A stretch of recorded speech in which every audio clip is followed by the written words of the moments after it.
Olá, está no ar mais um programa, o Fala Vereador. Para nós é uma satisfação ter você, telespectador, conosco e ter também o vereador Tiago Fernandes hoje aqui conosco. Muito obrigada pela sua participação, viu, vereador?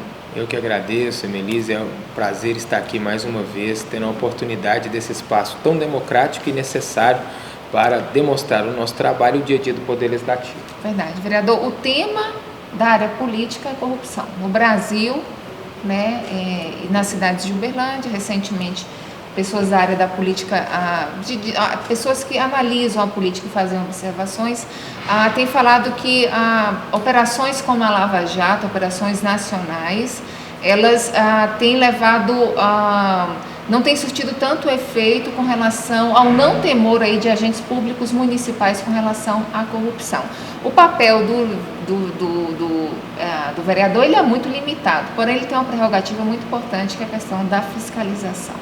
Né? Vereador, como que tem sido a sua atuação com relação a essa questão de corrupção e que envolve também, no caso, o executivo do município? Nós somos favoráveis à Lava Jato, entendemos que ela moralizou o Brasil e a vida pública no Brasil. E o nosso trabalho foi para que a ideia e principalmente o que defende a Lava Jato chegasse na cidade de Uberlândia. Uberlândia precisava, como precisa, desta limpeza, porque infelizmente o câncer que assola a administração pública a nível municipal, estadual e federal é a corrupção. A corrupção, enquanto ela não é extirpada, enquanto ela não é pelo menos diminuída, ela realmente atrasa o crescimento, ela atrasa o progresso, o desenvolvimento, e quem sofre mais com isso é quem precisa diariamente dos serviços públicos, que são, infelizmente, os nossos munícipes de renda inferior ou de uma renda mais baixa. Então, a cidade de Uberlândia, o nosso trabalho desde o início, quando começamos a receber as primeiras denúncias, foi que realmente isso viesse a ser uma realidade. E nós hoje, acompanhando tudo que está acontecendo, é claro que enquanto membro do Poder Legislativo, dos que colegas vereadores também hoje estão nessa condição de estarem respondendo, nos deixa de certa forma desconfortáveis, porque não gostaríamos que o plenário e que os vereadores dessa casa tivessem também envolvidos, porque a nossa prerrogativa principal é a de fiscalizar. Mas eu entendo que hoje, como o Brasil está sendo passado a limpo, nós precisamos urgentemente, de realmente deixar e que permaneçam na vida pública aquelas pessoas que tenham como prioridade, como fator prioritário, a defesa do interesse público. Não defender governo A, B ou C, ou pessoas ou empresas, porque nós estamos aqui para defender o público e não o privado. Infelizmente, muitas pessoas, no afã de terem uma carreira ou até mesmo de conseguirem algo, podem entender que precisam de dar uma atenção para o privado, mas o nosso principalmente é o público e nós não podemos perder de vista isso. Vereador, com relação a denúncias em âmbito nacional e em âmbito regional é diferente, né? As perseguições são diferentes, acho que a questão também dos perigos, né, envolve muitos aspectos aí. Eu queria que o senhor falasse um pouco com relação a isso, e queria que o senhor falasse também com relação, por exemplo, a atual gestão na Prefeitura de Uberlândia. Ela volta aí depois de 4 anos de uma gestão anterior do PT, e ela volta com muita força, né? Mas foram 8 anos de gestão, passa o PT, volta novamente. E agora vieram os casos de corrupção, quer dizer, as pessoas não tiveram mais medo de denunciar, a imagem da atual gestão já começa a ficar descredibilizada. Eu queria que o senhor falasse justamente se há um costume, quer dizer, o povo está votando em mim, então vai acostumando, né? Eu vou fazendo além do que a lei manda. Eu acho que houve um grande despertar no Brasil em 2018, e principalmente com a Lava Jato. O Brasil era um antes da Lava Jato, passou a ser outro após a Lava Jato. E hoje nós estamos com esse sentimento chegando às vésperas de uma eleição municipal. Nós experimentamos uma renovação histórica nas eleições federais, nacionais e em âmbito estadual. Nós tivemos, por exemplo, no Senado Federal, uma renovação de 80%. Ela é histórica, ela jamais aconteceu desde a República, né? Desde a nova Constituição. Então, nós estamos entendendo que o povo deu a resposta. Agora, depois desse advento, vem a primeira eleição municipal, envolvendo essa nova fase, que é 2020. Nós sabemos que o atual mandato do prefeito Odelmo, com o mandato do ex-prefeito Gilmar Machado e os anteriores deles, Parece, e eu posso dizer como hoje vereador e fiscalizando, que não mudou muita coisa na prefeitura. Por quê? Porque, na verdade, nós temos hoje um mandato que os prestadores de serviços são, bem dizer, os mesmos, as grandes empresas empreiteiras são as mesmas, e também que pesa sobre elas, seja da época de 2009, 2012, entrando 2013, 2000 e aí o mandato do prefeito, ex-prefeito Gilmar Machado é 2016, e chegando no atual do prefeito Odelmo, empresas suspeitas de desvio, de corrupção. Sim. E eu posso dizer com propriedade pelo menos algumas dessas, porque sou autor de denúncias que remontam essas supostas práticas de crimes que lesaram os cofres públicos municipais, ao que tudo indica, sim, em milhões de reais, e que não escolheu o governo. Sim. Ela simplesmente se mantém como algo do sistema na cidade de Uberlândia. E é contra esse sistema, sim, que nós precisamos de lutar. E aí, como você disse, a nível municipal, engana-se quem acha que ela é menor. Exemplo disso até hoje não se elucidou quem matou o prefeito Celso Daniel, e esse crime em 2002 já prescreveu a punibilidade e não se consegue. Ao que tudo indica, à época, ele se insurgiu contra esquemas de corrupção, sim, na chefia da pasta. Então, realmente nós precisamos de entender o compromisso. Agora, quando nós nos predispomos a estar na vida pública e assumir um papel de vereador, que é, dentre outros, o de prioritariamente fiscalizar, nós temos que fazer isso, doa quem doa. Vereador, só para lembrar os seus dois questionamentos com relação à atuação, tanto do DEMAI, corrupção no DEMAI, e recentemente também a questão das glebas.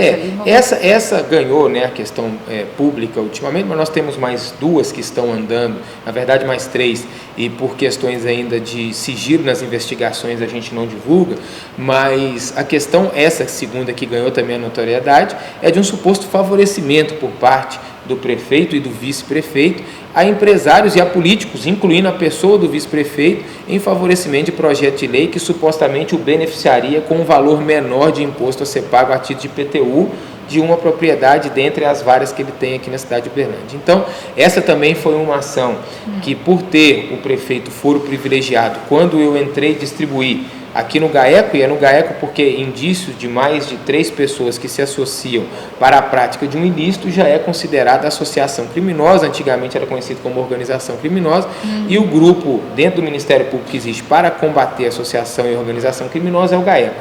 Então nós distribuímos a ele, mas como o prefeito detém o foro privilegiado, isso foi remetido a Belo Horizonte, à Procuradoria-Geral do Estado, o procurador que trabalha especificamente com crimes praticados por prefeitos municipais, recebeu a denúncia, acatou a denúncia no sentido de instruir o procedimento de inquérito investigatório e já determinou que o GAECO de Uberlândia faça em seu nome, no nome do procurador. Então o GAECO está aqui apenas cumprindo uma determinação e uma diligência do procurador de Belo Horizonte, mas as investigações estão avançando no sentido de que realmente investigue-se com esse projeto de lei o vice-prefeito e pessoas e empresários ligadas política e ideologicamente ao prefeito Odelmo seriam aí supostamente beneficiados. Vamos detalhar rapidamente essa questão. Primeiramente, quando que é esse projeto? O projeto ele deu entrada a essa casa em novembro ou em dezembro do ano passado. E ele favorece o quê? E a ideia do projeto ela é excelente e tem o nosso voto favorável, que é acabar com as glebas dentro do perímetro urbano da cidade de Uberlândia, que são esses vazios, sim, que ficam a título da especulação imobiliária, né? Você tem aí áreas de 20, 30, 40 mil metros quadrados que não cumprem a função social da propriedade, né? Qual seja que é ofertar ou moradia ou residência para a população, e fica aguardando a valorização para com isso oferir maiores lucros a esses proprietários. Então, contra esses vazios, nós somos a favor que se cobre o IPTU. Por quê? Porque essas glebas, essas grandes áreas, por serem glebas, ela não paga IPTU como nós pagamos na nossa residência por metro quadrado. Eles pagam um valor bem inferior e por hectare. Ou seja, o município deixa de ganhar e os grandes empresários e latifundiários urbanos, vamos assim dizer, são beneficiados pagando impostos bem menores que a população no âmbito geral. Tratamento totalmente desigual. Desigual e que não tem amparo constitucional porque essa propriedade não cumpre a sua função. Desigual, injusto, porque quem tem mais paga menos e quem menos... E não gera desenvolvimento para o município porque não tem arrecadação de impostos e principalmente a propriedade não cumpre nenhuma função. Agora, Quando o prefeito manda então um projeto acabando com essas áreas e transformando de hectares para metros quadrados, ele supostamente favorece de uma maneira até vergonhosa em alguns casos, proprietários vizinhos a outros proprietários que não têm nenhum tipo de ligação, seja política ou ideológica, ou nunca ofertaram sequer doações para suas campanhas, foram penalizados, supostamente porque ainda está em fase de investigação, com altos valores no metro quadrado, sendo que pessoas e aí eu verifiquei na minha denúncia, empresários que ofertaram doações para a campanha da então secretária de governo, esposa do prefeito Adelmo, a deputada federal, e o vice-prefeito foram supostamente beneficiados com valores bem menores a título. Para você ter uma ideia, nós temos um caso específico na zona sul da cidade de Uberlândia, que é um dos objetos principais da ação. No mesmo quarteirão, nós temos de um lado uma área com edificações só de realmente padrão, de último padrão, de grande tecnologia. Essa área estaria saindo de gleba para metro quadrado a R$17 o metro quadrado. Outra área ao lado que sequer tem qualquer edificação, no mesmo quarteirão, nem rua separando, está a R$145 o metro quadrado. Então, e supostamente a de 17 são dessas pessoas ligadas do vice-prefeito, propriedade do vice-prefeito, e de empresários que ofertaram aí que ofertaram doações financeiras para a campanha da deputada federal Ana Paula. Com certeza, quando eu falo até com certeza, é a discrepância, porque não há motivo, ao contrário, os motivos são até contraditórios. Na verdade, você deveria cobrar mais de quem já tem área edificada, porque a edificação ali, nós estamos falando de um shopping center, de um hospital de última geração, que é o mais completo e bem equipado não só da cidade, mas do Triângulo Mineiro, e de uma das maiores faculdades aqui também, que é tudo nessa área que está sendo cobrado R$17. Vereador, agora para configurar no caso a má-fé ou o beneficiamento e tudo, veio por meio de uma denúncia e tudo isso se desdobra? Na verdade, nós temos que investigar. Então, nós examinamos o projeto de lei e vimos que realmente tinha, não é só essa, é um caso emblemático, mas tem outros também. E aí nós, uma vez, começamos a provocar as pessoas e profissionais da área, associações de loteadores, e aí nós tivemos mais documentação probatória. Tanto que a denúncia não só foi acatada, como já resultou aí no prefeito Adelmo e no vice-prefeito Paulo Sérgio como réus nessa investigação, nesse procedimento, não como réus, mas como investigados nesse procedimento criminal investigatório. E é uma situação que gera estranheza também para as pessoas e para o setor envolvido. Claro, realmente houve um desconforto, porque não se entendia o porquê dessa distância, dessa discrepância tão grande, e nós jamais aqui podíamos até mesmo permitir que essa matéria tramitasse na casa e fosse aprovada. Entendendo e só ressaltando para a população que nos acompanha saber que, no caso do direito público, a intenção já configura o ilícito. Sim, vereador, só rapidamente, com relação às duas outras denúncias que o senhor falou, já está público ou ainda não? Não, são duas denúncias muito graves também, que envolvem aí uma formação de organização criminosa que se associaram para práticas de supostos desvios milionários, mas realmente como envolve muitas empresas, empreiteiras que atualmente prestam ou já prestaram serviço, e por ter aí uma questão até procedimental do GAECO, nós por hora ainda não a tornaremos pública, mas ela já foram feitas aí há mais de um ano. Olha, vereador, nosso programa já caminha mesmo para o fim, mas eu queria que você fizesse uma observação com relação à previsão orçamentária do município de Uberlândia para o ano de 2020, aí a questão de 3 bilhões e 300 milhões. A oposição já tem questionado aqui na casa, que o senhor também, como faz parte desse grupo, que o senhor desse uma explicação a respeito desse assunto. Nós entendemos que o orçamento ele precisa de prioritariamente atender os anseios da população e garantir os recursos e os serviços que são essenciais para o funcionamento do município. Nós tivemos uma elevação, que ela foi até acima do que houve a própria economia, apesar de que a economia também teve o seu crescimento, 3.300 contra 2.900 do ano passado.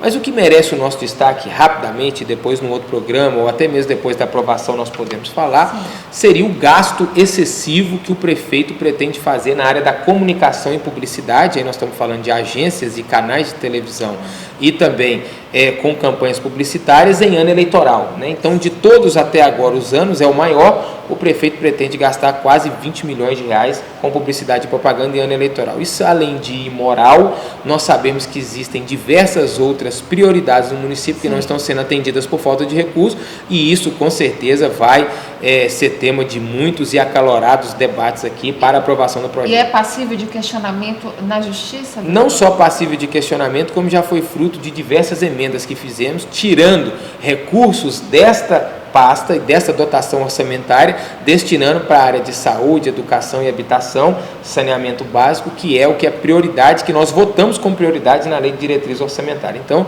nós vamos trabalhar muito para que não se passe esse valor abusivo, porque, volto a dizer, não atende os interesses públicos da cidade de Uberlândia. Resta saber se as emendas não vão cair, né? Sim.